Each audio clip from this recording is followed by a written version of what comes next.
सनातन सावित्री से मिलने गया, वहाँ पर मिलने के बाद जो चीज़ें सनातन ने महसूस की, उसका सदमा सनातन बर्दाश्त नहीं कर पाया और वहाँ से आते ही वो सीधा हॉस्पिटल में जाकर शिफ्ट हो गया। ऐसा क्या हुआ था वहाँ पर? ऐसा क्या चीज़ें उसने वहाँ पर देख ली थी अपनी बहन के लिए कि उसकी बहन के प्रति उसकी जो इज्जत है वो और भी बढ़ गई थी? आज इस वीडियो में क्लियर करेंगे, तो पूरी वीडियो देखिएगा, तभी कमेंट कीजिएगा। इस टाइम जो पेन में है ना, वो पेन हर एक वो बहन समझ सकती है, क्योंकि वो पेन ही बहुत दर्द भरा है। अभी उसका भाई मिलके गया था और अभी अभी उसके भाई ने हॉस्पिटल में ये बात कही थी कि मैं जब सावित्री दीदी के वहाँ था तब मुझे तबीयत खराब थी, पर इतना नहीं पता था कि ये चीज़ें ऐसे होंगी। एक टेस्ट कराने के लिए हॉस्पिटल में आए थे, अपना चेकअप कराने के लिए हॉस्पिटल में आए थे, जो कि अंजलि है, उन्होंने अपनी कसम दी थी कि हॉस्पिटल जाना होगा और टेस्ट कराने होंगे। तो वहाँ जाके उन्हें पता चला कि उन्हें ऑपरेशन कराना होगा और वो ऑपरेशन बहुत ज़्यादा ज़रूरी है। अब तक ये बात सावित्री को नहीं पता थी। ऑपरेशन की तैयारी हो चुकी होती है तो सावित्री को कॉल जाता है, सावित्री कॉल नहीं अटेंड कर पाती है, तो सनातन ने ये बोला कि मत बोलो, वो परेशान हो जाएंगी, वैसे ही बहुत परेशान है। आप समझिएगा इस बात को, वो वैसे ही बहुत ज़्यादा परेशान है। एक भाई से उसकी बहन का दर्द कभी नहीं छुप सकता, और ख़ास तौर पे तब तो बिल्कुल नहीं छुप सकता है जब वो बहन कितनी वैल्यू रखती है उसके लिए। आप और हम बहुत अच्छे से जानते हैं ना। सावित्री का जो सनातन के साथ अटैचमेंट है, जो पेन में है ना, वो पेन हर एक वो बहन समझ सकती है, क्योंकि वो पेन ही बहुत दर्द भरा है। अभी उसका भाई मिलके गया था और अभी अभी उसके भाई ने हॉस्पिटल में ये बात कही थी कि मैं जब सावित्री दीदी के वहाँ था तब मुझे तबीयत खराब थी, पर इतना नहीं पता था कि ये चीज़ें ऐसे होंगी। एक टेस्ट कराने के लिए हॉस्पिटल में आए थे, अपना चेकअप कराने के लिए हॉस्पिटल में आए थे, जो कि अंजलि है, उन्होंने अपनी कसम दी थी कि हॉस्पिटल जाना होगा और टेस्ट कराने होंगे। तो वहाँ जाके उन्हें पता चला कि उन्हें ऑपरेशन कराना होगा और वो ऑपरेशन बहुत ज़्यादा ज़रूरी है। अब तक ये बात सावित्री को नहीं पता थी। ऑपरेशन की तैयारी हो चुकी होती है तो सावित्री को कॉल जाता है, सावित्री कॉल नहीं अटेंड कर पाती है, तो सनातन ने ये बोला कि मत बोलो, वो परेशान हो जाएंगी, वैसे ही बहुत परेशान है। आप समझिएगा इस बात को, वो वैसे ही बहुत ज़्यादा परेशान है। एक भाई से उसकी बहन का दर्द कभी नहीं छुप सकता, और ख़ास तौर पे तब तो बिल्कुल नहीं छुप सकता है जब वो बहन कितनी वैल्यू रखती है उसके लिए। आप और हम बहुत अच्छे से जानते हैं ना। सावित्री का जो सनातन के साथ अटैचमेंट है, वो एक भाई बहन वाला नहीं है। एक कहते हैं ना, हालांकि सावित्री उन सब चीज़ों को समझती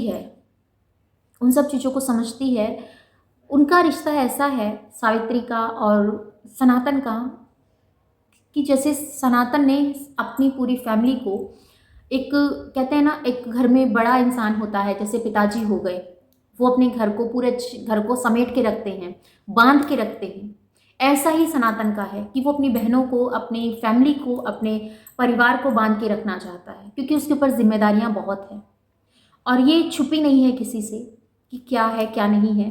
पर हाँ, सावित्री की टेंशन भी बहुत बड़ी है, जो कि सनातन अब जाकर वहां देखकर आया है। आपने नोटिस किया हो तो सनातन की वो वीडियो देखिएगा जिसमें हॉस्पिटल में वो टेस्ट कराने के लिए जाते हैं, वहां पर कुछ शब्दों में सनातन ने वो बात रखी है। अंजलि से जब वो बात कही बातों ही बातों में, तो उसने वो बात वहां पर रखी। उसने ये बात क्लियर कर दी कि हाँ, सावित्री के साथ जो हो रहा है वो ठीक नहीं है, पर फिर भी एक भाई होने के नाते, एक सावित्री एक पत्नी होने के नाते इस चीज़ को समझ रही है कि जो भी है अब यही है। और क्योंकि देखो, एक फ़ैसला लेना आसान नहीं होता है और शादी का फ़ैसला तो बिल्कुल आसान नहीं होता है। इस चीज़ के ऊपर सावित्री भी ब्लेम नहीं कर सकती है कि उसके साथ ये सब हो रहा है, क्योंकि वो लाइफ उसने खुद ने चुनी है। क्योंकि ये बात सनातन ने कई बार क्लियर कर दी है कि जो सावित्री है, सावित्री से पूछा गया था कि तुम कहोगी तो शादी होगी, अगर तुम मना कर दोगी तो शादी नहीं होगी। सावित्री ने कहा नहीं, मुझे पसंद है और मैं खुश रहूंगी इनके साथ। पर कई बार क्या होता है, जो सामने होता है ना, वो कुछ दिन की वो रहती है। जब हम वहाँ जाके रहते हैं किसी के पास तो हमें उसकी वैल्यू पता चलती है कि वो बंदा कैसा है। और वही चीज़ें होती हैं, क्योंकि ससुराल में एक मुलाकात में आप ससुराल को नहीं समझ सकते हैं। जब सावित्री वहाँ गई, दिन रही और इतने महीने हो गए, और वही सब चीज़ें जो सावित्री देख रही है, उस चीज़ को वो समझ नहीं पा रही। उसके ना समझने का रीज़न क्या है ये भी मैं आपको बता देती हूँ। वो नहीं चाहती कि वो सनातन के ऊपर और परेशानियों का बोझ डाले। वो नहीं चाहती कि सनातन के ऊपर अपनी परेशानियों का बोझ डाले, क्योंकि वो डिसीजन उसका था, वहाँ पे सनातन उसके साथ था। पर जब सनातन तो उसके साथ था, पर ये सब जब हुआ ना, तब उससे पूछा गया था। उसने कहा मैं सब चीज़ें संभाल लूँगी, मैं वहाँ खुश रहूँगी। तो कई बार कहते हैं ना, जब हम गलती कर देते हैं तो हमें उसका पछतावा होने लगता है।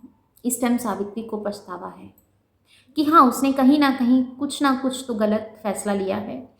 पर सबसे बड़ी बात यह है, इस टाइम सावित्री का एक ही सपना है कि सावित्री अपने उस घर को बनाना चाहती है जहाँ पर, क्योंकि वहाँ पर सावित्री इतने टाइम से वो घर नहीं बना। अगर सावित्री नहीं गई होती, सावित्री वहाँ नहीं गई होती और सावित्री वहाँ नहीं रुकती, तो शायद उसका फैसला घर बनाने का इतनी जल्दी नहीं लिया जाता। क्योंकि जितनी भी जल्दबाजी की है सावित्री ने की है। सावित्री नहीं चाहती रेंट के घर पे रहना, क्योंकि वो कभी रेंट के घर पर नहीं रही है। पर कई बार गणेश ने आनाकानी की है, आप सबने देखा है वीडियोस में। पर जब कहते हैं ना, एक बंदा बहुत ज़्यादा प्रेशर कर रहा है कि नहीं ये चीज़ें होनी चाहिए, तो सामने वाले बंदे को समझ में आ जाता है। और फर्स्ट ऑफ ऑल तब ज़्यादा समझ में आता है जब वो पब्लिक प्लेटफॉर्म पे अपनी बात रखता हो, क्योंकि वहाँ पे उसे डर होता है कि कहीं मेरी कोई बात लीक ना हो जाए। चलो कहीं ना कहीं हम इस चीज़ से खुश हैं, चाहे बेशक इस टाइम फेक चीज़ें सामने आ रही हैं, रियलिटी नहीं आ रही है, पता नहीं वो कब आएगी, हम नहीं कह सकते हैं उस चीज़ को।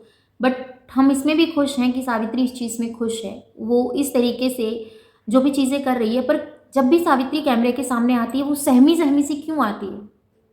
आप स्टार्टिंग की वीडियो देखिए, जिस टाइम पे सावित्री की शादी हुई थी उस टाइम पे कितनी एक्साइटमेंट होती थी उसको व्लॉगिंग करने की, ये सब चीज़ें दिखाने की। अब वो सहमी सहमी सी सामने आती है, वो फेक हंसी लेके सामने आती है। आखिर क्यों क्यों आती है सावित्री फेक हंसी के साथ? शायद इसका सवाल का जवाब खुद हमें सावित्री देगी, और उस दिन का इंतज़ार है हमें कि सावित्री इस चीज़ को जल्द ही क्लियर कर देगी। इस टाइम टेंशन बहुत ज़्यादा है, मकान बनाने की बहुत सारी चीज़ें हैं। आप नई जगह से जब कुछ चीज़ शुरुआत करते हैं तो उस चीज़ को बहुत समझना होता है। जैसे आप कांच के गिलास में पानी तो भर रहे हैं, पर उस कांच के गिलास में पानी भरकर आप सब लोगों के पास सर्व कर रहे हैं, पर क्या पता किसके हाथ से वो कांच का गिलास छूट जाए और पानी भी बिखर जाए और कांच भी टूट जाए, कुछ नहीं पता। पर सब अपने अपने मन की बात रख रहे हैं। वहीं मैं चाहती हूँ जो सावित्री पहले जिस स्माइल के साथ आती थी हमारे साथ, उसी स्माइल के साथ आए और वो रियल हो, फेक नहीं। आप क्या कहते हैं कमेंट में बताइएगा। मिलती हूँ नेक्स्ट वीडियो में। आशा करती हूँ कि आपको आज की वीडियो पसंद आई होगी। तो लाइक एंड शेयर कीजिएगा, चैनल पर नए हैं सब्सक्राइब कर लीजिएगा। Bye bye, love you all, thanks for watching. जय श्री कृष्णा, राधे राधे।